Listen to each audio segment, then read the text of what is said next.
சிறுவர்களின் பாதுகாப்பை கருத்தில் கொண்டு நியூஸ் போஸ்ட் முன்னெடுக்கும் பிள்ளைகளுக்காக விழிப்புணர்வு திட்டம் பண்டாரவளை மற்றும் அனுராதபுரம் பகுதிகளில் இன்று நடைபெறுகின்றது. சிறுவர்களின் எதிர்கால பாதுகாப்பிற்காக நியூஸ் போஸ்ட் சட்டம் ஒழுங்கு மற்றும் சிறைச்சாலைகள் மறுசீரமைப்பு அமைச்சுடன் இணைந்து இந்த திட்டத்தை முன்னெடுத்துள்ளது.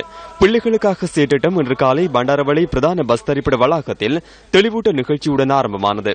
இதன் பின்னர் பண்டாரவளை ஐக்கிய வர்த்தக சங்கத்தின் ஏற்பாட்டில் நடைபவனி ஆரம்பமானது. பஸ் தரிப்பிடத்தில் இருந்து பிரதான வீதியூடாக பதுளை கொழும்பு வீதியை சென்ற நடைபவனி மீண்டும் பஸ் தரிப்பிடத்தில் நிறைவு செய்யப்பட்டது.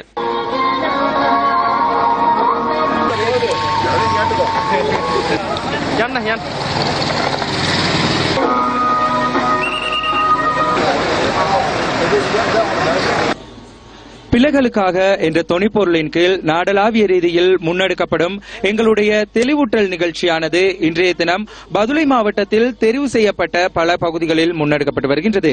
அந்த வகையில் எங்களுடைய இன்றைய நிகழ்வுகளானது பண்டாரவளை நகரில் ஆரம்பிக்கப்பட்டு அங்கிருந்து தற்போது நாங்கள் பதுளை ஹபுதலை பகுதிக்கு வருகை தந்திருக்கின்றோம். குறிப்பாக ஹபுதலை நகரில் மழையுடன் கூடிய வானிலை நிலவுகின்ற போதிலும் இங்குள்ள பொதுமக்களை தெளிவூட்டுவதற்கு எங்களுடைய நியூஸ் பிரஸ் குழாமினர் மற்றும் எங்களுடைய இங்குள்ள போலீசார் இணைந்து இந்த தெளிவூட்டல்களை வழங்கிக் கொண்டிருக்கின்றனர். ஆகவே எங்களுடைய இந்த தெளிவூட்டல் நிகழ்ச்சியானது தொடர்ந்தும் பூனாகலை மற்றும் நாயபத் ஆகிய பகுதிகளிலும் முன்னெடுப்பதற்கு தயாராக இருக்கின்றது. இந்த தெளிவூட்டல் நிகழ்ச்சி தொடர்பான அனைத்து தகவல்களையும் வழங்குவதற்கு நியூஸ் பிரஸ் குழாமினர் தயாராக இருக்கின்றோம். நியூஸ் பிரஸ் செய்திகளுக்காக ஹபுதலை நகரிலிருந்து ராசலிங்கம் ரவிரகு. பண்டாரவளை ஐக்கிய வர்த்தக சங்கமும் சிரச டிவியும் இணைந்து சிறுவர் நன்னடத்தை தெளிவூட்டும் நடைபெறும் இப்பொழுது வெற்றிகரமாக நடைபெற்றுள்ளது. அந்த வகையில் இந்த சிறுவர் நன்னடத்தை சம்பந்தமாக அண்மை காலமாக மேலோங்கி வருகின்ற இந்த நிலையில் சிறுவர் துஷ்பிரயோகத்துக்கான தண்டனை அதிகபட்ச தண்டனையாக வழங்கப்பட வேண்டும் என்பதோடு சிரச டிவிக்காக எமது பண்டாரவளை ஐக்கிய வர்த்தக சங்கம் மூவின மக்களும் இணைந்து இன்று கைகோர்த்து இன்று வெற்றிகரமாக நடைபெற்றது குறிப்பிடத்தக்கது. வர்த்தக சங்கம் நாங்கள் இணைந்து கொள்வது எங்களுக்கு பெரிய சந்தோஷமாக இருக்கின்றது.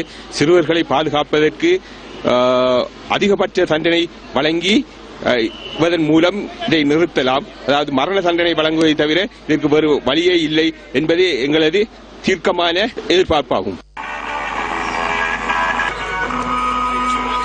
இதேவேளை பிள்ளைகளுக்காக திட்டத்தின் மற்றொரு கட்டம் அனுராதபுரம் நகரில் ஆரம்பமானது.